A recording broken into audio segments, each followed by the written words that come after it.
मैं अभी just 2 minute में प्रूव कर देता हूँ, आप करो तो सही। वर्ल्ड इंडिया कुछ भी करो ना बेटा, हाँ इंडिया का करो, इंडियाज लार्ज ओल्डेस्ट लैंग्वेज।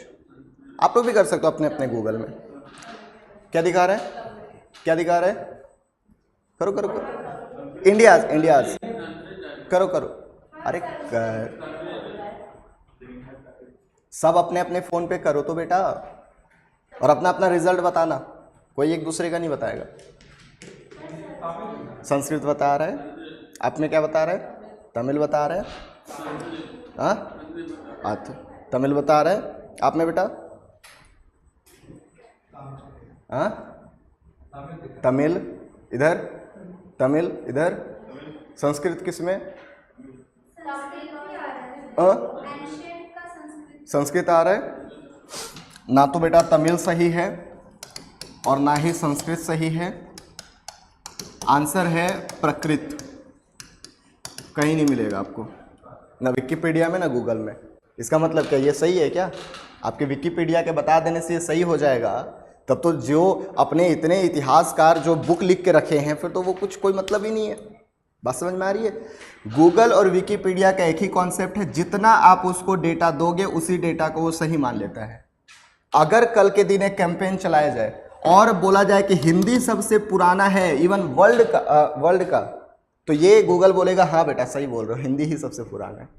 बात समझ में आ रही है? तो इसीलिए भरोसा करना है तो करो, और नहीं करना है तो गूगल है जिंदाबाद। ठीक है, बाकी इससे ज़्यादा मैं कुछ नहीं बोल सकता। जब भी आगम पूछे आपको जैन धर्म ही लगाना है, और बाकी इतने लिटरेचर के पीछे मत भागो, नहीं तो अभी ये तो सिर्फ एंशिएंट का 4 ही टॉपिक है, अभी तो पूरा इतिहास बाकी है ना, कितना रटोगे। इसीलिए इनका भी डाउट आया था तो मैं वही बोला था कि यूपीएससी आपको नहीं चाहता कि सब कुछ आपको याद हो, यूपीएससी ये चाहता है कि एलिमिनेट करने सीखो। अगर मुझे एक भी डेटा याद है या पता है तो मैं एलिमिनेट करके उसका आंसर निकाल लूँगा, ये कॉन्फिडेंस होना चाहिए आप में। बात समझ में आ रही है? आपको चारों कभी नहीं आएगा। आप देखना कभी भी, अभी तो नहीं, जब आपका लगभग 80 to 90% सिलेबस कंप्लीट हो जाए उसके बाद आप मॉक टेस्ट लगाना, है ना। मॉक टेस्ट नहीं लगाओगे यूपीएससी का प्रीवियस ईयर क्वेश्चन लगाना, इसमें लगभग 30 से 40 क्वेश्चन ही ऐसे होंगे, ये भी मैं बहुत ज़्यादा बोल दिया, जिसको आपको 100% या 80% एटलीस्ट आप यहाँ पे कंफर्म होगे कि यही आंसर होगा। क्या आप इतना में पास हो जाओगे क्या? नहीं। अब आता है इसके बाद सेकेंड, लगभग 50 से 60%, जो कि आप 50-50 यहाँ पे कंफ्यूज रहोगे कि यार पढ़ा तो था लेकिन 2 ऑप्शन ऐसे आ गए हैं जो कभी सुना ही नहीं है। अब यहाँ पे एलिमिनेट करने के अलावा आपके पास कोई ऑप्शन नहीं है। फिर आपके पास 2 ही रास्ते बच जाते हैं, या तो मैं टीचर को बकूं कि टीचर ने आधा ही पढ़ाया, लेकिन आप बकते बकते फिर पता चला कि बगल वाले सब सॉल्व कर गए, आपका हुआ ही नहीं। दूसरा काम ये कर सकते हैं कि भैया इतना तो पढ़ चुके हैं ना कि हम एलिमिनेट करना सीख चुके हैं, अब यहाँ से एलिमिनेट करना है कि भाई ये जब नहीं होगा तो मेरे पास 2 ऑप्शन तो पहले ही चला गया, अब गेस लगाओ कि ऐसा पढ़े थे, ये तो बिल्कुल नहीं होता। तो ऐसे करके फिर आप ये 50-60% क्वेश्चन करते हो। और इसके अलावा 10-20% ऐसे होते हैं जिसको अगर आप टच भी किए तो समझो ये जला देगा, आपको टच ही नहीं करना है ऐसे क्वेश्चन को।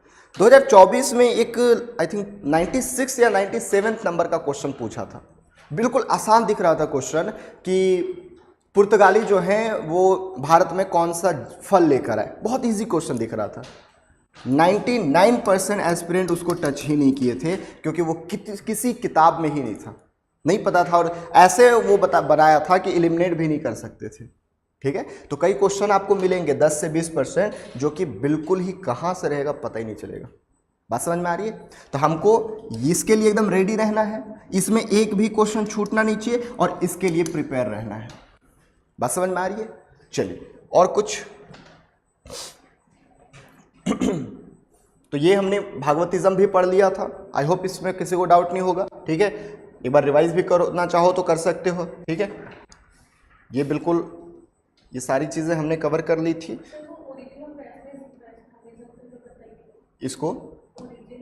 इसको सिंपल है बेटा, नहीं भी याद रखो कोई दिक्कत नहीं है। वैदिक भगवान हुआ करते थे विष्णु जी, ये हम पहले भी पढ़ चुके हैं। नॉन वैदिक भगवान हुआ करते थे नारायण। उसी पीरियड जब वैदिक धर्म चल रहा था तो आर्य थे और नॉन आर्यन थे। तो आर्य पूजा करते थे विष्णु जी का और नॉन आर्य पूजा करते थे नारायण भगवान का। ठीक है, जब दोनों को एक साथ मर्ज करके पूजा किया जाने लगा तो इन्हीं को नारायण विष्णु वर्षिपर कहने लगे। फिर कृष्ण भगवान आए और कृष्ण भगवान को भी भगवान के रूप में माना जाने लगा जब वो द्वारका गए। ठीक है, तो जब इनकी भी अलग पूजा होने लगी, जब इन दोनों को मिला दिए तो फिर यहाँ से भागवतिज्म धर्म आया। ठीक, स्टार्ट ये चल ही रहा था, इन दोनों को ही मर्ज कर दिए थे ना। जैसे पहले विष्णु जी की अलग पूजा होती थी, नारायण जी की अलग पूजा होती थी, फिर दोनों को हम की विष्णु नारायण हरे नारायण पूजा होती थी। ठीक है, ये दोनों अलग अलग माना जाता था, दोनों को एक साथ पूजा करने लगे। फिर कृष्ण भगवान का अलग पूजा होने लगी, फिर बोलने लगे कि यार कृष्ण भगवान ही विष्णु के अवतार हैं, नारायण ही विष्णु के अवतार हैं, तो अलग अलग क्यों करें। ऐसा होता है ना मान्यता, ये सब प्रथा है। ऐसा मत समझना कि ये कहीं पे ये फ्लो चार्ट आपके किसी किताब में है, नहीं, ये मान्यता है सिर्फ कि कृष्ण जी ही विष्णु जी हैं, राम जी ही विष्णु जी हैं, वही अवतार है, ये सारी चीज़ें तो एक साथ मिला के फिर हम वैष्णविज्म या भागवतिज्म कहने लगे। ठीक है, उसके बाद ये सारी चीज़ें हमने देख लिया था। अलवार याद रखिएगा, आचार्य याद रखिएगा, आंडाल का नाम याद होना चाहिए, नाथ मुनि याद होना चाहिए, चतुर्व्यूह इंपॉर्टेंट है, पंचवृष्टि वीर भी इंपॉर्टेंट है, ये नाम आपको याद होने चाहिए। ठीक है, उसके बाद ये तो रट ही लेना, आगे हम ऑफकोर्स पढ़ेंगे, बट याद रखो कि अभी से ही आप इसको रटना शुरू कर दो। ठीक है, क्योंकि उस समय इतने सारे मंदिर पढ़ेंगे कि कंफ्यूज हो जाओगे कि कौन किसका है। तो इसलिए मैं आपको एक पीपीटी में दे दिया हूं कि यहाँ से धीरे धीरे आप याद करते रहो कि कौन सा टेम्पल किस गॉड से एसोसिएटेड है। ठीक है, चलिए उसके बाद फिर हम स्टार्ट किए थे अपना अलग। जगन्नाथ के बारे में हम आगे थोड़ा सा डिटेल में पढ़ेंगे। ये याद रखिएगा बेटा, ओंकारवाट का मंदिर कंबोडिया में है, भारत के बाहर है।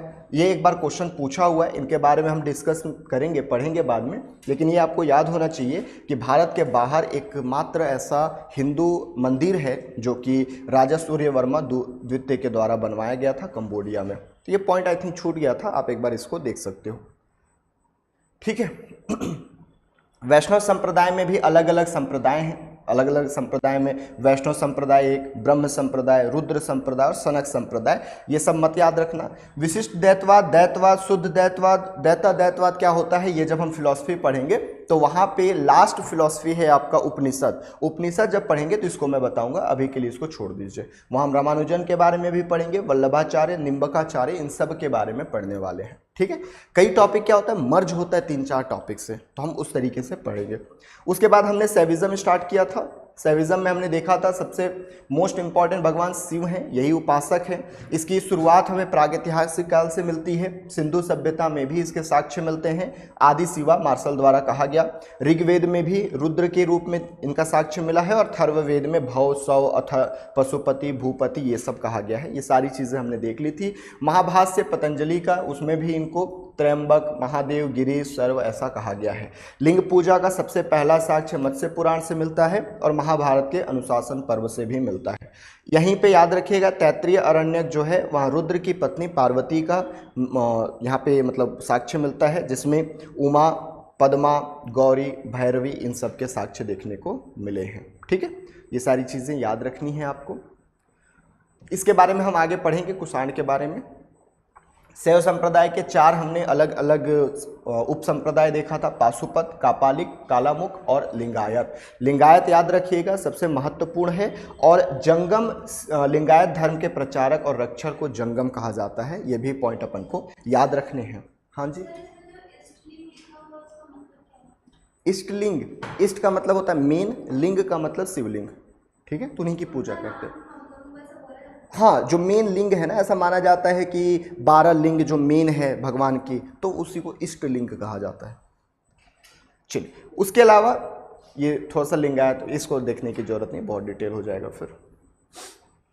नाथपंथ संप्रदाय के बारे में आपने पूछा था। ये एक अलग संप्रदाय है जो कि 10वीं सदी के अंत में मत्स्येंद्र नाथ द्वारा स्टार्ट किया गया था, और बाबा गोरखनाथ की पूजा करते थे, प्रचारक थे ये, और तंत्र सिद्धांत आया है।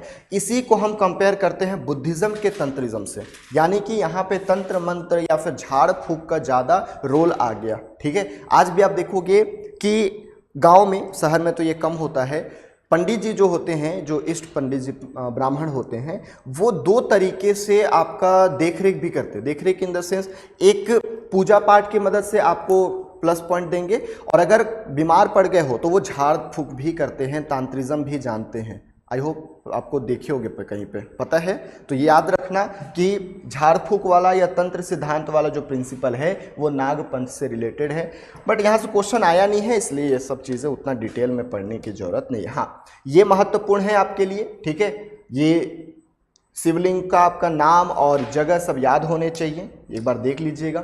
ये मंदिर है कुछ, जो कि राजराजेश्वर मंदिर तंजौर में है पहला, शिव मंदिर भूमरा मध्य प्रदेश, नटराज मंदिर इसके बारे में हम आगे भी पढ़ेंगे, बहुत महत्वपूर्ण है, चिदम्बरम तमिलनाडु में, विरूपाक्ष मंदिर हम्पी में है, काशी विश्वनाथ मंदिर वाराणसी में है, जो कि एक शिवलिंग भी एक ज्योतिर्लिंग भी है, ये भी पॉइंट याद रखिएगा। उसके बाद हमने शाक्य संप्रदाय देखा, इसमें बेसिकली आदि शक्ति का उपासक किया जाता है, देवी का अलग अलग रूप है, उनको पूजा किया जाता है। देखिए सारी देवियां एक ही रूप हैं, बस अलग अलग फॉर्म में उनको दर्शाया गया है। जब शांत रूप होती हैं तो माता शक्ति या पार्वती के रूप में पूजा किया जाता है, उग्र रूप में माता काली का पूजा किया जाता है, और काम रूप में कामाख्या देवी की पूजा की जाती है। ये पॉइंट आप लोग याद रखिएगा। प्रमुख केंद्र कश्मीर में है, तमिलनाडु कांचीपुरम में, और कामाख्या कौल मंदिर भी देखने को मिलता है, ये पॉइंट याद रखेंगे। ये कुछ मंदिर है महत्वपूर्ण, जैसे जम्मू कश्मीर में वैष्णो देवी मंदिर सुना होगा आप लोगों ने, विंध्याचल उत्तर प्रदेश में विंध्यवासिनी देवी का मंदिर, मुरैना मध्य प्रदेश में 64 योगिनी का मंदिर। मुरैना महत्वपूर्ण है क्योंकि यहाँ से एक बार क्वेश्चन भी पूछा हुआ है। ओल्ड पार्लियामेंट का जो कॉन्सेप्ट है, आर्किटेक्चर जो है, वो मुरैना से ही मतलब लगा हुआ है। दूसरा नाचना कुठार मध्य प्रदेश में पार्वती मंदिर, और उसके बाद गुवाहाटी में है कामाख्या देवी का मंदिर। ऐसे तो बहुत जगह पे है कामाख्या मंदिर, लेकिन मेन वाला जो है असम के गुवाहाटी में है, तो ये पॉइंट याद रखिएगा। पश्चिम बंगाल में एक 24 परगना जगह है, इसके बारे में आप लोगों ने मॉडर्न इंडियन हिस्ट्री में पढ़ा होगा। वहाँ पे दक्षिणेश्वर काली मंदिर का भी हमें मतलब देखने को मिलता है, ठीक है। ये कंप्लीट हो गया। अब हमें ईसाई धर्म पढ़ना है। यहाँ तक किसी को डाउट है तो पूछिए, किसी को कोई दिक्कत परेशानी? नो, ईसाई धर्म पढ़ ले। अब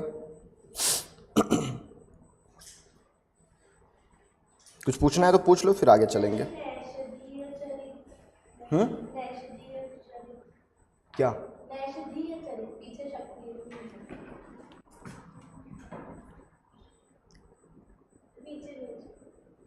सरस्वती स्तुति एक मतलब वो है, बुक है, वो लेखक है श्रीहर्ष। सरस्वती स्तुति है, सरस्वती वंदना, सरस्वती पाठ करते हैं, उसी को नैषधीय चरित्र कहा जाता है। किसी को कुछ पूछना है? ये रिलीजन से अभी जो हम पढ़ने वाले हैं इससे भी कोई क्वेश्चन नहीं पूछा गया है। आप चाहो तो नॉलेज के लिए देख सकते हो, नहीं चाहो तो छोड़ सकते हो। एक दो पॉइंट है जो कि आपको याद रखने चाहिए, तो मैं पीपीटी से ही पढ़ा देता हूँ, जल्दी हो जाएगा, ठीक है।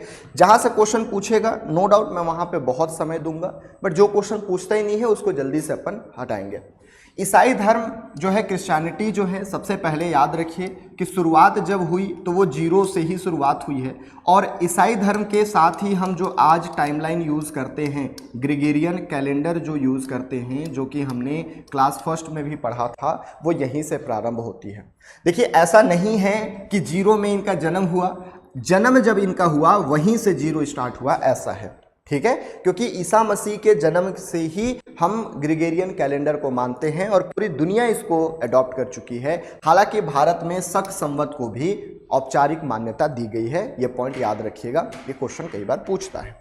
दूसरी चीज याद रखिएगा, इसके संस्थापक खुद ईसा मसीह हैं। महत्वपूर्ण जो ग्रंथ है, मेन स्क्रिप्चर जो है वो बाइबल है, ठीक है, ये बाइबल है, हैप्पी नोबल बोल सकते हो, तो बाइबल को याद रखिएगा। जन्म कहाँ हुआ था? तो जेरूसलम एक जगह है, वहीं पे बैथलेहम नामक एक जगह है, वहीं पे, तो जेरूसलम के निकट बैथलेहम पे इनका जन्म हुआ था। माता का नाम याद रखने की जरूरत नहीं है, वैसे रखो तो मेरी। पिता जोसेफ थे, ठीक है। ईसा ने अपने जीवन के प्रथम 30 वर्ष एक बढ़ई के रूप में बैथलेहम के निकट इजराइल में बिताए। इजराइल आज इजराइल यहूदियों के लिए है, पहले वो नहीं था। पहले फिलिस्तीन करके जगह हुआ करता था और वहाँ पे ईसाई धर्म के लोग ही रहते थे। बाद में जब सेकेंड वर्ल्ड वॉर हुआ, उसके बाद फिर जब सेकेंड वर्ल्ड वॉर कंप्लीट हो गया 1945 में, देन फिर यहूदियों के रहने के लिए एक जगह खोजा गया कि हम कहाँ रहेंगे।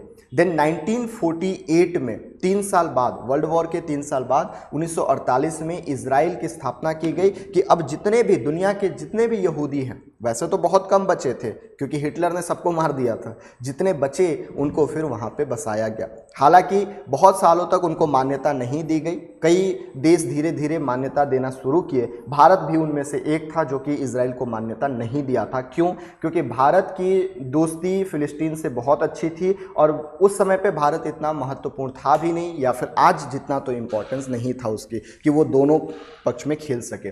आप एक चीज़ बहुत ज़्यादा इंटरेस्ट लेके पढ़ना, वो है इंटरनेशनल रिलेशन। और इंटरनेशनल रिलेशन पढ़ने से पहले अगर आपकी वर्ल्ड हिस्ट्री अगर कंप्लीट हो जाए तब तो मज़ा और दुगना हो जाएगा, क्योंकि इंटरनेशनल रिलेशन या वर्ल्ड हिस्ट्री से लोग बोलते हैं कि सर वर्ल्ड हिस्ट्री क्यों पढ़े, वहाँ से तो एक भी क्वेश्चन नहीं आता, या 3-4 सालों में मेंस में एक क्वेश्चन पूछ देता है, प्रीलिम्स में सिलेबस ही नहीं है। बेटा एक चीज़ ध्यान रखना, वर्ल्ड हिस्ट्री जिस दिन आप पढ़ लिए उस दिन आपकी सोचने की क्षमता, उस दिन आपको देखने की नज़रिया जो है ना वो बिल्कुल डिफरेंट हो जाएगी। IR जितने अच्छे से आप समझ पाओगे, आप पेपर 4 जितने अच्छे से समझ पाओगे, वो डेवलपमेंट कभी नहीं होगी बिना वर्ल्ड हिस्ट्री पढ़े। ये चीज़ हमेशा याद रखिएगा। वर्ल्ड हिस्ट्री पोस्ट इंडिपेंडेंट ये वैसा सब्जेक्ट है जहाँ से क्वेश्चन बिल्कुल नहीं पूछता, बट उतना ही महत्वपूर्ण है वो आपके बाकी सारी चीज़ों के लिए। आप कई बार स्ट्रगल करते हो कि सर कौन से प्रधानमंत्री कब आया, किस प्रधानमंत्री ने क्यों ऐसा कानून बनाया, क्योंकि आज मोदी के काल में बैठ के देखना बहुत आसान है कि मोदी जी ऐसा काम क्यों कर रहे हैं, लेकिन हमें आज अटल बिहारी वाजपेयी के काम को या देखना या नेहरू जी के काम को देखना बहुत मुश्किल हो जाता है कि नेहरू जी ने ऐसा डिसीजन उस टाइम पीरियड पे क्यों लिया था। आज हमें लगभग 60, 70, 80 साल बाद ये बोलना बहुत आसान है कि नेहरू जी ने गलत किया या अटल बिहारी वाजपेयी ने सही किया या इंदिरा गांधी ने गलत किया, बट उस समय की सिचुएशन क्या थी ये पोस्ट इंडिपेंडेंट इंडिया से ही आपको समझ में आती है कि उसके पीछे ये काम होने के पीछे का रीज़न क्या था। बात समझ में आ रही है? हर चीज़ कहीं ना कहीं जुड़ा हुआ है आपके हिस्ट्री से, तो ये हमेशा याद रखिएगा।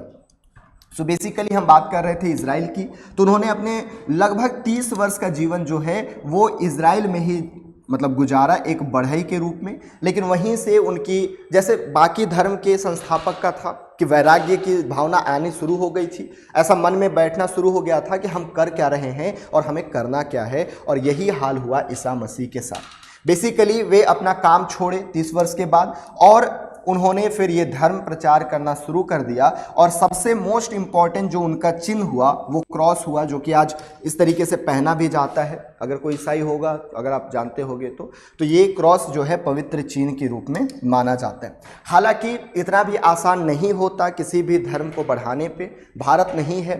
आपको भारत के प्राचीन इंडिया के शासकों का भी थोड़ा सा, या धर्म को भी थोड़ा सा अप्रिशिएट करना पड़ेगा, क्योंकि आज अगर हम देखें आफ्टर 1949 तो हमारे लिए ये कह पाना बहुत आसान है कि हम कोई भी रिलीजन को अडॉप्ट कर सकते हैं, किसी भी रिलीजन को फॉलो कर सकते हैं, और किसी भी रिलीजन के जो आइडियोलॉजी है उसको हम फॉलो कर सकते हैं।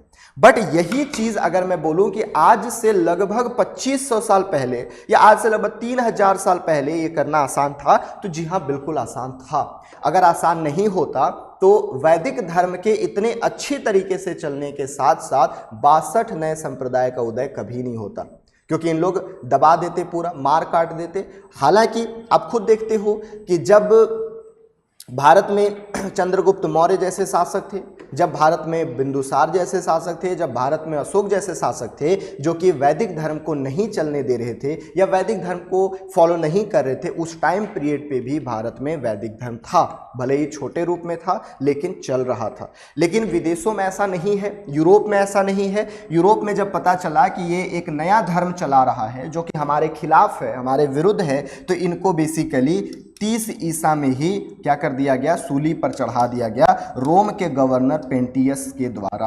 रोमन साम्राज्य हुआ करता था उस टाइम पीरियड पे। आज का रोम और पहले का रोम में बहुत अंतर है। आप याद रखना, पहले का ऑटोमन साम्राज्य आज का ऑटोमन साम्राज्य नहीं है। आज उसका सक्सेसर अगर देखोगे तो टर्की है, टर्कीये या तुर्कीये बोल सकते हो, पहले टर्की बोलते थे, आज तुर्कीये बोलते हैं।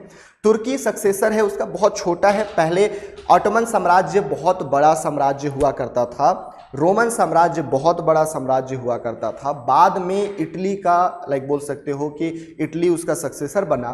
तो यहीं के एक राजा हुआ करते थे, गवर्नर हुआ करता था पेंटियकस, जिसने इसको सूली पर चढ़ाने की आज्ञा दे दी थी।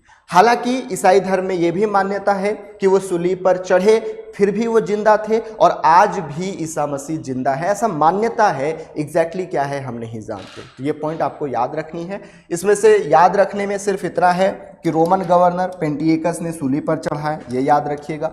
पवित्र चिन्ह तो याद ही रहता है, इसके अलावा ग्रंथ याद रखेंगे और फाउंडर तो आपको याद रहेगा। क्लियर है बेटा यहाँ तक? आगे चलें, आप घर में लिख लोगे, अभी लिखोगे?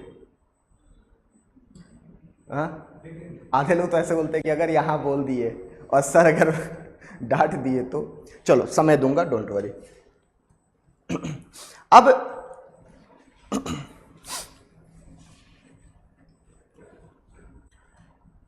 थोड़ा सा देखते हैं इसको, यहां इंपॉर्टेंट है ना, ये याद रखिएगा।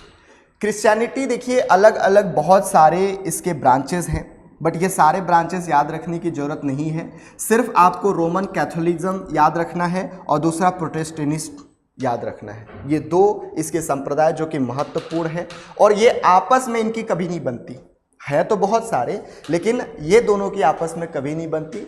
रोमन कैथोलिक्स और प्रोटेस्टियन जो हैं ये दोनों क्रिश्चियनिटी के अलग अलग ब्रांच हैं। ऑर्थोडॉक्स भी है, ठीक है, ओरिएंटल भी है, बट ये सब याद मत रखना, सिर्फ दो चीज़ें याद रखना। दूसरी मोस्ट इंपॉर्टेंट चीज़ कि गोथिक नामक एक शैली है। गोथिक शैली क्या होता है? सो बेसिकली इस प्रकार से बिल्डिंग्स बने होते हैं। आप लोग आई थिंक कोई अगर चर्च वगैरह देखा होगा तो चर्च इसी प्रकार से बना होता है। अगल बगल देखे हो कोई? कौन कौन देखा है? सब देखे हो, सब इसी प्रकार से बना होता है ऊपर में, इसी को गोथिक शैली बोलते हैं। और गोथिक शैली में ही इनका चर्च बनना शुरू हुआ। सबसे पहला जो चर्च था वो आप पेरिस का नाइट्रेडम चर्च याद रखिएगा। ये पेरिस का नाइट्रेडम चर्च जो है वो सबसे महत्वपूर्ण है, ठीक है। तो यहाँ से क्वेश्चन बन सकता है, ये पॉइंट याद रखना है। ये दो भाग में बटा हुआ है, ये पॉइंट आपको याद रखना है। ये सारी चीज़ें रटने मत बैठ जाना। आप क्रिश्चियनिटी का कोई एग्जाम नहीं देने जा रहे, पादरी नहीं बनना है आपको, सिर्फ जितना महत्वपूर्ण है वो चीज़ें मैं आपको बताया जा रहा हूँ, ये नोट कर लीजिएगा। ये देखिए, यही है आपका गोथिक वास्तुकला जो इस प्रकार से बना रहता है, इस प्रकार से बना रहता है, ठीक है। और लगभग हर जगह का जो ईसाई धर्म का चर्च है वो लगभग इसी प्रकार से बना होता है, आप कहीं का भी देख लीजिए। क्लियर है यहाँ तक? तो ये आपका ईसाई धर्म कंप्लीट हो गया, नोट डाउन कर लो।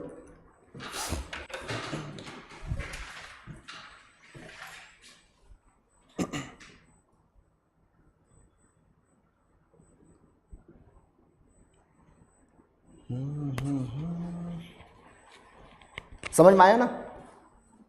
ठीक, आप लिख नहीं रहे हो? लिख लिए हो पहले ही? अच्छा ठीक है।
लिख लिए?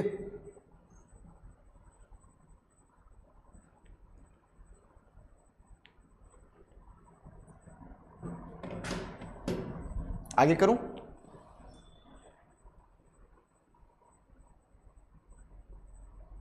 बचा हुआ है? बोलते ही नहीं यार इन लोग। कोई बात नहीं, टेक योर टाइम।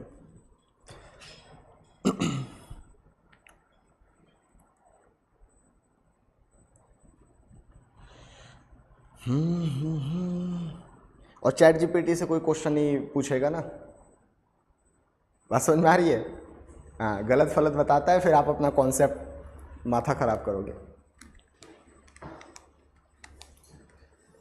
अब पूछो कि क्वेश्चन कहाँ से करें सर, चैट जीपीटी से ना करें तो? पूछो पूछो पूछो। हैं? पहले प्रीवियस ईयर क्वेश्चन करो फर्स्ट। जब सारा प्रीवियस ईयर क्वेश्चन एकदम ऐसा हो कि रटा गया है ना, लिटरली याद हो गया है कि अरे ये तो प्रीवियस ईयर क्वेश्चन है, जब भी क्वेश्चन पूछे, अगर 100 क्वेश्चन के बीच में भी एक क्वेश्चन मिले तो तुमको याद होना चाहिए कि ये प्रीवियस ईयर क्वेश्चन है। यहाँ तक जब तक नहीं हो जाता तब तक प्रीवियस ईयर क्वेश्चन करो, ठीक है? जब प्रीवियस ईयर क्वेश्चन हो जाएगा तब पूछना कि अब कहाँ से करें, फिर बताऊँगा, ठीक है? हाँ, तो पहले वही करो। एक कोई भी किताब ले लो जिसमें लगभग 20-25 साल का प्रीवियस ईयर क्वेश्चन हो, वो देखो। ट्रेंड एनालिसिस करना पिछले 10 से 15 साल का, क्वेश्चन करना पूरे 30-35 साल का, ठीक है? तो ये दो चीज़ें हैं, ट्रेंड एनालिसिस 10 साल या 5 साल या 15 साल या 3, आपकी हिम्मत पे कि आप कितना कर सकते हो, लेकिन क्वेश्चन करना है आपको लगभग 25-30 साल तक, ठीक है? ओके, हो गया इतना? चलिए इसको भी लिख लीजिए, दो लिखिएगा, रोमन कैथोलिक और प्रोटेस्टेंट। चाहोगे तो ईस्टर्न ऑर्थोडॉक्सी भी लिख सकते हो, बट पूरा मत लिखना। ये वाला नोट कर लो, गोथिक याद रखना, पेरिस का नाइट्रेडम चर्च याद रखना। एक रिलीजन और पढ़ना है, फिर रिलीजन वाला चैप्टर कंप्लीट हो जाएगा।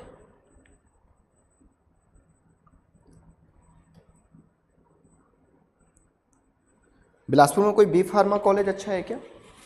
किसी को आइडिया है? चौक से अच्छा है?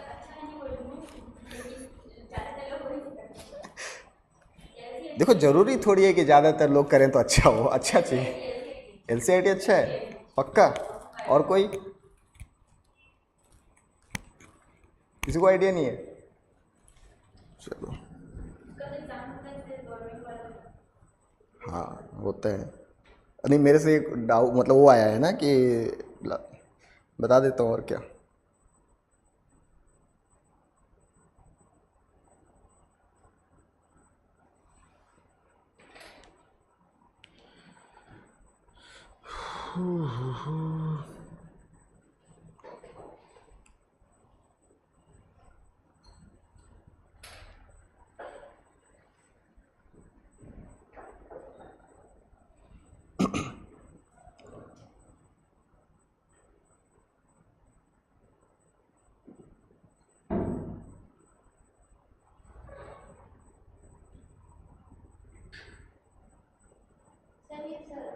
सबसे पहला चर्च है।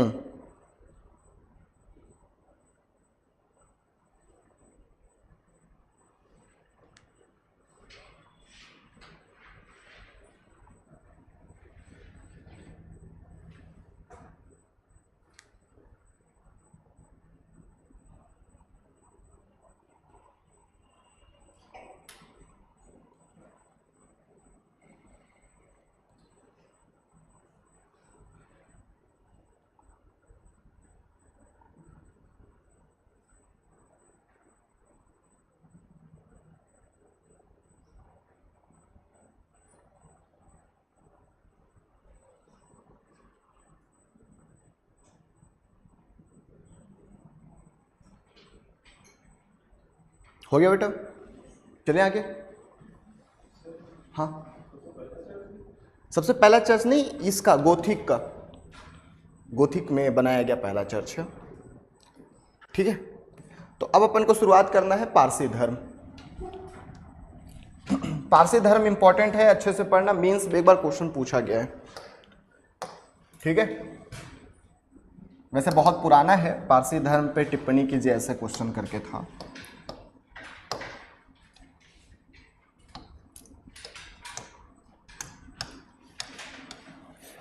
शुरू करें, टॉपिक डाल लो।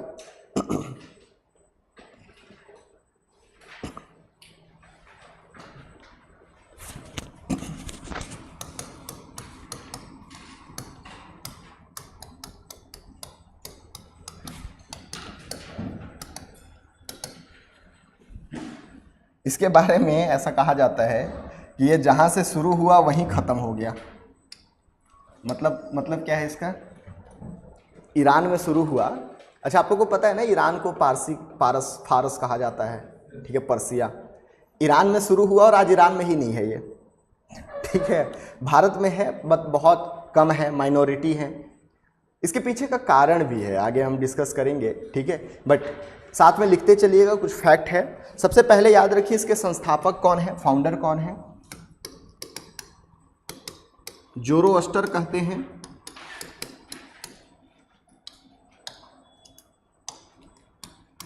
जोरोस्टर, ठीक है। नाम भी थोड़ा सा अजब अजब मिलेगा आज। जरथुस्त्र भी कहते हैं इसको, जरथुस्त्र।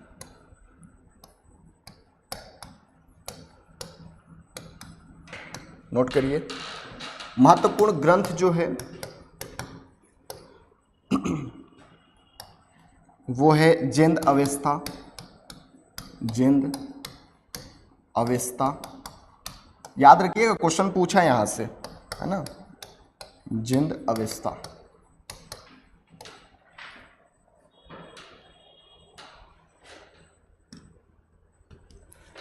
इनका मेन मकसद क्या है या सिद्धांत क्या है, फिलॉसफी क्या है? तो ये अच्छाई और बुराई की शक्तियों पर बात करते हैं, अच्छाई और बुराई की शक्तियों पर बात करते हैं, है ना। Spirit of good and spirit of evil, ये इनकी मेन फिलॉसफी है, मेन थ्योरी है, मेन सिद्धांत है, ठीक है। इतना लिखिए, फिर ये क्या है इसको समझते हैं। मेन इसी को समझना है, इसको समझ लिए तो फिर आगे लिख लोगे।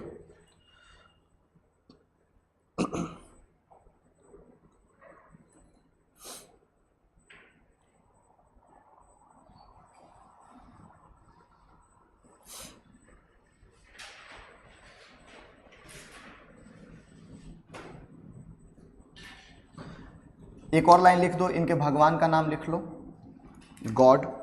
ईश्वर कौन है? तो ये लिख लेना, अहुर मजदा, अहुर मजदा।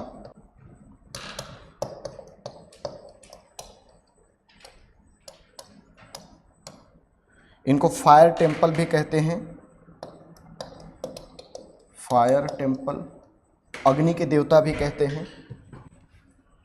इन्हीं को हम अतास बेहरम भी कहते हैं, अतास बेहरम। इतना आप लोग नोट करिए, फिर आगे समझाता हूं।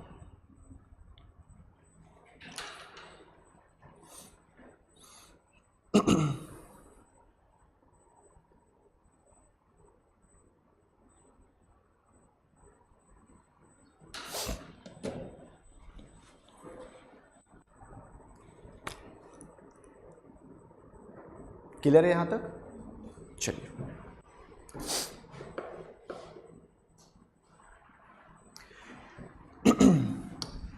अब बेसिकली ये पॉइंट याद रखना बेटा कि पारसी धर्म जो है वो ईरान से शुरू हुआ, है ना।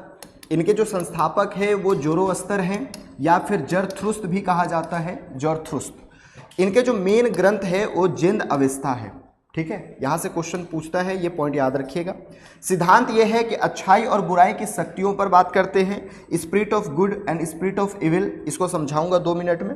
ईश्वर इनके अहुर मजदा हैं, जिनको अग्नि के देवता से माना जाता है। और यही पॉइंट है कि हम मानते हैं कि जो हमारे अग्नि देवता हैं या जो हमारे ऋग्वैदिक देवता हैं वो एसोसिएटेड हैं विथ ये वाला रिलीजन, है ना। यहीं से मान्यता मिली कि सबसे पहले वो टर्की उतरे, टर्की से पर्सिया आए और पर्सिया से भारत आए। ये सिर्फ मान्यता है, ऐसा सच्चाई है कि नहीं है हम नहीं जानते। पारसी धर्म का कहना है कि पूरी जो पृथ्वी है या पूरी जो दुनिया है, पूरी दुनिया जो है वो स्पिरिट ऑफ गुड और स्पिरिट ऑफ एविल से बना हुआ है, यानी अच्छाई और बुराई से बना हुआ है।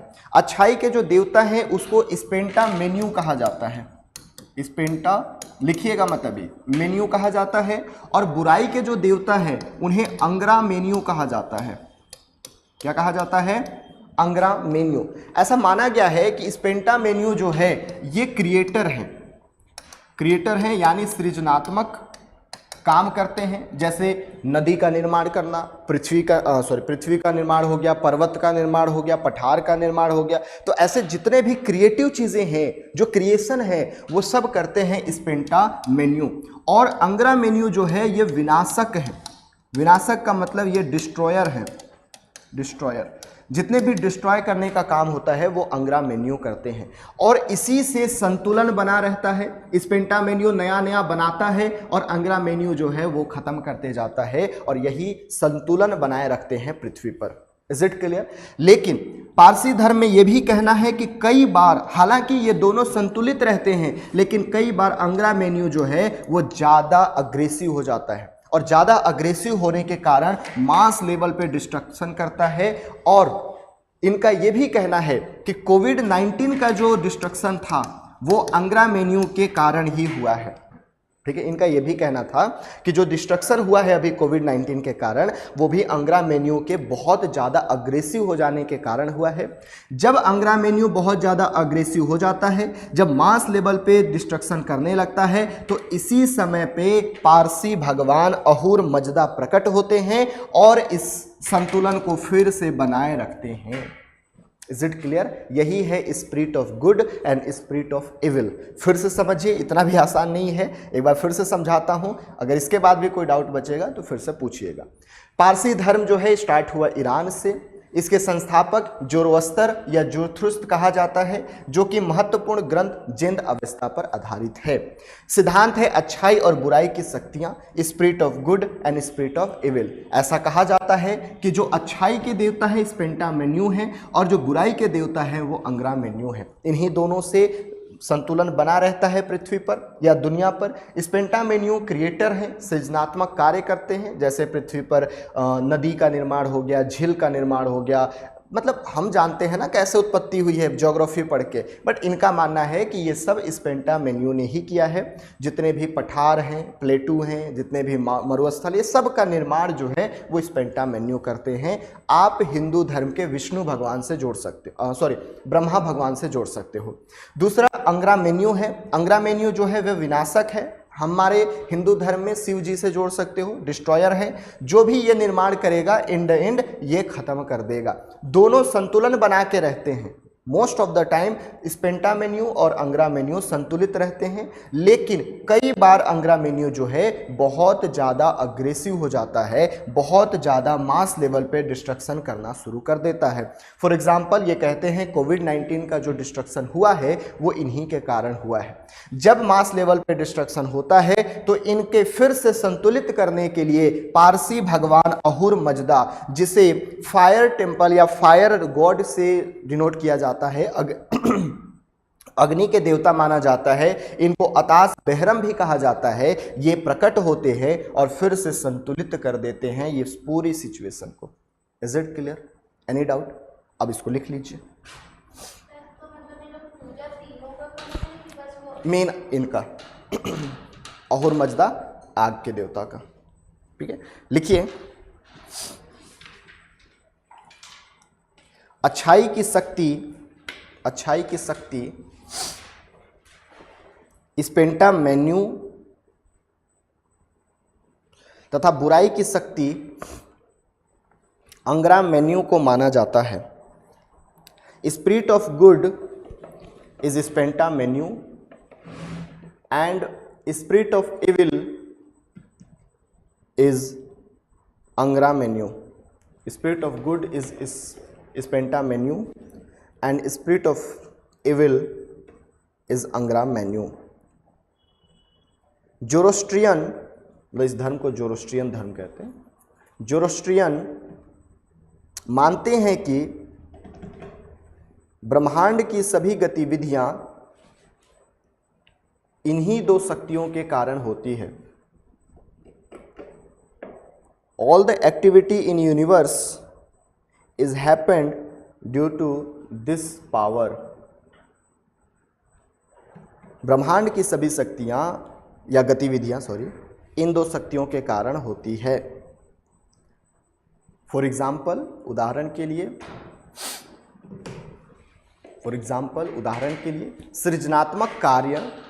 सृजनात्मक कार्य या सकारात्मक कार्य दोनों लिख सकते हो। सृजनात्मक तथा सकारात्मक कार्य जैसे जन्म, अगर आपका जन्म भी हो रहा है तो ये स्प्रेंटा मेन्यू के कारण हो रहा है। जन्म, नदियाँ, पर्वत इत्यादि की उत्पत्ति स्पेंटा मेन्यू के कारण होता है। जबकि for example birth, creation of या origin of river, mountain etcetera happened due to Spenta Mainyu and Angra Mainyu विनाशकारी कार्यों को प्रतिनिधित्व करता है। अंग्रा मेन्यू विनाशकारी कार्यों को प्रतिनिधित्व करता है, जैसे मृत्यु, भूकंप, सुनामी, रोग, महामारी एटसेट्रा। जैसे मृत्यु, भूकंप, सुनामी, रोग, महामारी etcetera.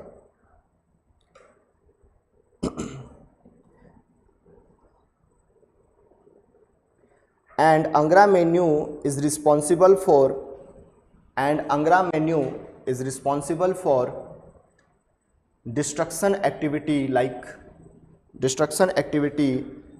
death, earthquake, tsunami, disease, epidemic, etc. Fast तो नहीं हो रहा है? लिख ले रहे हो ना? ठीक, लिखिएगा। नेक्स्ट पॉइंट, जोरोस्ट्रियन धर्म के अनुसार, अकॉर्डिंग टू जोरोस्ट्रियन धर्म के अनुसार, अकॉर्डिंग टू जोरोस्ट्रियन, अच्छाई और बुराई की शक्तियों के बीच संतुलन आवश्यक है। अच्छाई और बुराई के बीच या अच्छाई और बुराई के शक्तियों के बीच संतुलन आवश्यक है।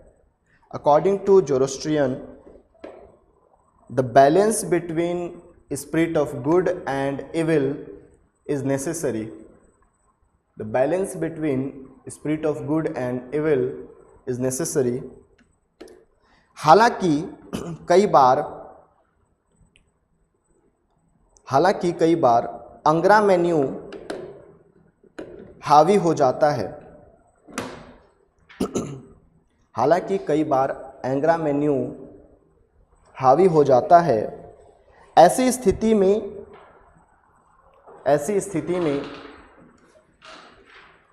सर्वोच्च ईश्वर अहूर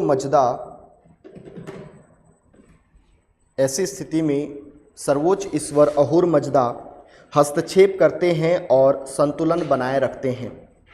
हस्तक्षेप करते हैं और संतुलन बनाए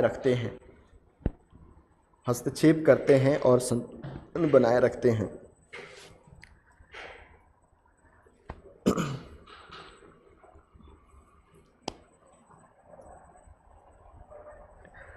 लिखिएगा, अहूर मजदा को प्रायः अग्नि से जोड़ा गया है, अग्नि से जोड़ा जाता है। अहूर मजदा को प्रायः अग्नि से जोड़ा जाता है। आप लोग कहाँ तक लिखे हो? फिर से बोलो। हाँ, अच्छा, अल्दो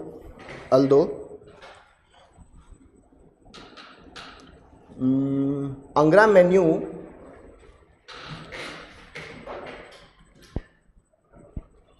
इसको क्या बोलोगे? ये कैसे लिखोगे?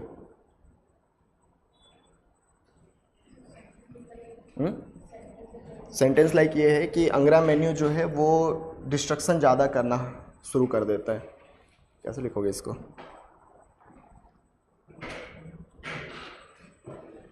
Angra Mainyu started mass destruction. Angra Mainyu started mass destruction. Then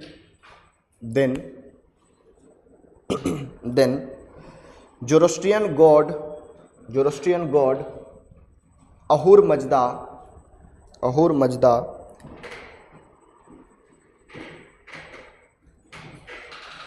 balance this situation. Ahur Mazda is associated with god fire. Ahur Mazda is associated with god fire, अग्नि के देवता.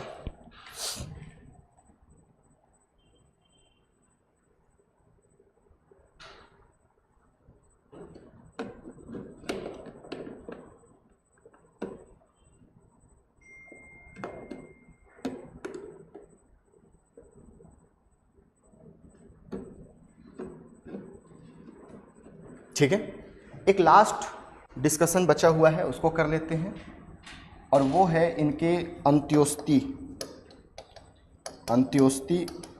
या बरियल सिस्टम. अब ये बरियल सिस्टम क्या है इनका, ये थोड़ा सा देखते हैं. देखिए, पारसी धर्म में एक फिलॉसफी है कि ये लोग दफनाते नहीं थे मृत्यु के बाद. मृत्यु के बाद जो शरीर था, है ना, उसको खुले में छोड़ देते थे. आफ्टर डेथ जो बॉडी है इसको ऐसे ही ओपन एरिया में छोड़ देते थे, और ये ओपन एरिया जो है इसको हम टावर ऑफ साइलेंस कहते हैं. ठीक है, और टावर ऑफ साइलेंस पे बॉडी को रख दिया जाता था. लिखो मत, सुन लो. टावर ऑफ साइलेंस पे बॉडी को रख दिया जाता था कुछ दिनों तक, और उसके बाद जो गिद्ध जैसे जानवर जो होते हैं, है ना, जो मांस खाते हैं, वो आते हैं और पूरे बॉडी के शरीर को, मतलब जो बॉडी होता है उसको खा जाते हैं, और जो हड्डी बचता है, बेसिकली ये जो टावर ऑफ साइलेंस है ये कुछ इस प्रकार से बना होता है, और नीचे यहाँ पे अग्नि चलती रहती है, यहाँ पे अग्नि जलती रहेगी. यहाँ पे बॉडी को इस तरीके से लेटाते हैं कि बॉडी जब तक उसमें दम है या जब तक पूरा मांस है तब तक ये बॉडी नीचे नहीं जाएगा. जब गिद्ध इसको पूरी तरीके से खा जाते हैं, थोड़ा बहुत मांस बचता है और हड्डी बचता है, तो ये अपने आप ये नीचे स्लाइड होके अग्नि में चला जाएगा और यहाँ पे ये खत्म हो जाएगा या जल जाएगा. ठीक है, तो इसी को हम टावर ऑफ साइलेंस कहते हैं, और इस प्रकार से अंत्योस्ती प्रक्रिया या बरियल सिस्टम इनमें अपनाया जाता है. फिर से सुनो, बरियल सिस्टम में मृत्यु के बाद बॉडी को ओपन एरिया में छोड़ दिया जाता है, जहाँ पे गिद्ध वगैरह आते हैं और उसकी बॉडी को खाते हैं. जब बॉडी पूरी तरीके से मतलब जो शरीर है, मांस है, जो पूरी तरीके से गिद्ध जैसे जानवरों द्वारा खाया जाता है, उसके बाद वो अचानक धीरे से जब हड्डी बचता है वो नीचे जाता है और आग में फिर लपेटा जाता है. इसी जगह को टावर ऑफ साइलेंस कहा जाता है. हालांकि अब चूंकि ये पॉसिबल नहीं है ना, इसलिए अब कई पारसी समुदाय में दफन करना शुरू कर दिए हैं, लेकिन अभी भी ये परंपरा अपनाई जाती है. ठीक है, मुंबई में भी टावर ऑफ साइलेंस है, ये याद रखिएगा. बम्बई वाले एरिया में ही कुछ पारसी बचे हुए हैं, बाकी भारत में पारसी बहुत माइनॉरिटी में है. दुनिया में पारसी ख़त्म होने के कगार पे हैं, हालांकि इनकी जनसंख्या बढ़ाने की कोशिश की जा रही है. अब आप बोलोगे कि भारत में एक तरफ जहां हम बहुत ज़्यादा जनसंख्या रोक नहीं पा रहे हैं, मतलब दुनिया के पहले नंबर पे आ चुके हैं, वहीं पारसी की जनसंख्या इतनी ख़त्म क्यों हो रही है? इसके पीछे का एक कारण है. आप जैसे मान के चलो कि एक लड़का है, एक लड़की है, अगर वो इंटर रिलीजन शादी करता है तो ऐसा नहीं है कि उसको उसके रिलीजन से निकाल दिया जाए. भले उसके परिवार से, उसके गांव से, मतलब परिवार से निकाल देते हैं, बाद में फिर बुला भी लेते हैं, लेकिन उसको रिलीजन से नहीं निकालेंगे. लेकिन पारसी धर्म में ऐसा है कि अगर आप इंटर रिलीजन शादी करते हो, अगर आप दूसरे रिलीजन में शादी करते हो, तो आप पारसी नहीं बन सकते. जैसे मान के चलो, मैं ही अपना एग्जाम्पल देता हूँ कि मैं हिंदू हूँ और हिंदू में गुप्ता हूँ. अगर मैं किसी मुस्लिम लड़की से शादी कर लूँ या फिर किसी और रिलीजन में शादी कर लूँ, तो वो मेरे घर आने के बाद वो हिंदू ऑटोमेटिक बन जाएगी. ऐसा हमारी वो है, मतलब कल्चर है कि उसको गुप्ता का टाइटल दिया जाएगा. हालांकि वो अपना टाइटल लिख सकती है, बट ऐसा होता है कि पति का टाइटल मिल जाएगा, सरनेम मिल जाएगा, और पति का रिलीजन ही फॉलो करना शुरू कर देते हैं. ऐसा होता है हिंदू धर्म में. आई थिंक इस्लाम में भी ऐसा ही होता है, पारसी में बस नहीं होता है ये। पारसी में अगर आप पारसी हो और किसी गैर पारसी से शादी करते हो तो आपको पारसी से निकाल दिया जाएगा, आपके पति को या पत्नी को पारसी नहीं बनाया जाएगा, आपको ही निकाल देंगे। बात समझ में आ रही है? हाँ, तो ये चीज़ें हैं, ठीक है। तो इसलिए इनकी जनसंख्या जो है बहुत कम जाते जा रही है, बहुत जनसंख्या इनकी खत्म होते जा रही है। दूसरी मोस्ट इंपॉर्टेंट चीज़ ये भी है कि जब आप अपने ही समुदाय में सिर्फ शादी करते हो तो उससे कई बीमारियां भी होती है। ये सारी चीज़ें आप साइंस वाले अगर होगे तो बहुत अच्छी तरीके से समझ सकते हो। तो ऐसे धीरे धीरे आप देखोगे कि कोई मतलब पूरी तरीके से स्वस्थ बच्चा पैदा नहीं हो पाता है। ये कंडीशन होती है जब आप एक ही परिवार में या छोटे समुदाय में सिर्फ शादी विवाह करते हो। इसीलिए देखिए हिंदू में ऐसा मान्यता है कि शादी जब हम करेंगे तो अपने खानदान से बाहर करेंगे, मतलब अपने रिश्ते में भी नहीं करते, दूर के रिश्ते में जाके शादी करते हैं। तो ये सब के पीछे का कारण है। हालांकि वापस आते हैं हम अपने, है ना, इस रिलीजन में। इस रिलीजन का मान्यता है कि अगर आप दूसरे पारसी धर्म के अलावा किसी और रिलीजन में शादी करते हैं तो आपको उस धर्म से निकाल दिया जाएगा, और ये एक बहुत मेजर कारण है कि इनकी जनसंख्या बढ़ ही नहीं पाई। Is it clear? Any doubt? तो सारे पर्सपेक्टिव मैंने कवर कर लिया है। क्या क्या आपको याद रखना है? तो सर संस्थापक का नाम याद रखना है, जोरोस्टर। पारसी धर्म कहते हैं, जोरोस्ट्रियलिज्म भी कहा जाता है। ग्रंथ जैन अवस्था याद रखिएगा। भगवान का नाम अहोर मजदा याद रखिएगा। अंत्योष्टि प्रक्रिया में टावर ऑफ साइलेंस याद रखिएगा। स्पेंटा मेन्यू को याद रखिएगा। अंग्रा मेन्यू को याद रखिएगा। ठीक है, इसी के साथ आपका ये जो रिलीजन है वो कंप्लीट होता है। कल आपके पास पूरा समय है ना, दिन भर सोना, रात में थोड़ा सा जग जाना 1-2 घंटा और रिवाइज कर लेना। परसों से हम शुरू करेंगे फिलॉसफी, ठीक है? परसों संडे है, कल संडे है। हाँ, तभी सोचो यार परसों का तो मेरा प्लान है ना, वापस आने का।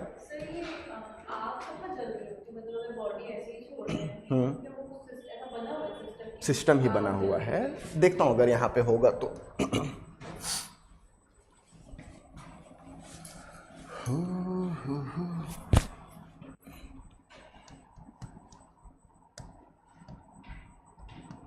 अच्छा ये बताओ, रिलीजन कितने अच्छे से समझ में आया आपको सबको? अरे कोई तो बोलो, नहीं बोलोगे? बहुत अच्छे से? नहीं उतना भी नहीं बोलना है, जितना आया उतना ही बता। हाँ, क्या हो गया, आपस में क्यों लड़ रहे हो? हाँ बोलो। हाँ तो तू क्या बोल रहा था इसको? ये है टावर ऑफ साइलेंस। देखो इसमें शायद नहीं दिख रहा है, ये दिखेगा। ये गेट बना हुआ है, लेके आ रहे हैं यहाँ पे। देखो इस तरीके से रखेंगे, है ना। जब ये ख़त्म हो जाएगा तो अपने आप स्लाइड होके नीचे चला जाएगा। नीचे यहाँ पे आग जलते रहता था, ठीक है। ये बॉडी रखने के लिए बना हुआ है। जब सब खत्म हो जाएगा बॉडी को आके, ये देखो गिद्ध इधर से देख रहे हैं कि आज खाना मिलेगा। अरे बाबू चाचा को बुला लो, देखो, ठीक है, मस्त खाना खाएंगे। ये इस तरीके से अलग अलग खांचा बना होता था, इसी में रखते थे। और जैसे ही बॉडी हल्का हो जाता था, ऐसा सिस्टम था कि जैसे बॉडी हल्का होता वो अपने आप स्लाइड हो जाता। नहीं, ये लोग डालते थे ना आग जलाते होंगे ना भाई, कि मेरा चाचा को थोड़ा सा मतलब समझो ना थोड़ा। और पानी गिर जाए तिरपाल लगा देंगे भाई। इनके क्वेश्चन, मतलब इनके नहीं, बच्चों के क्वेश्चन ऐसे ऐसे रहते हैं। सर मान लो कि हमने जाके रखा और गिद्ध को वो बॉडी पसंद ही नहीं आया तो भाई कुछ तो करेंगे ना, पसंद उसको दिलाएंगे, है ना, उसमें शहद लपेटेंगे कि आओ भाई खा लो। तो ऐसे क्वेश्चन मत करो, ये थोड़ा सा खुद भी। है क्या?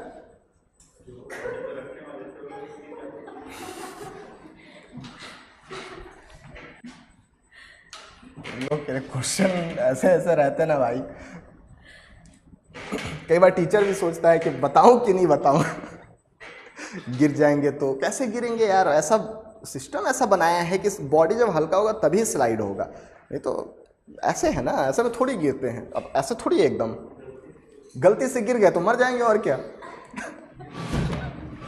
अभी न्यूज़ में नहीं देखे, अपने सास को, है ना, अग्नि वो देने गया था, ठीक है, जलाने गया था बेचारा खुद ही। अब उसमें क्या कर सकते हैं, है ना, किस्मत उसी की गई होगी।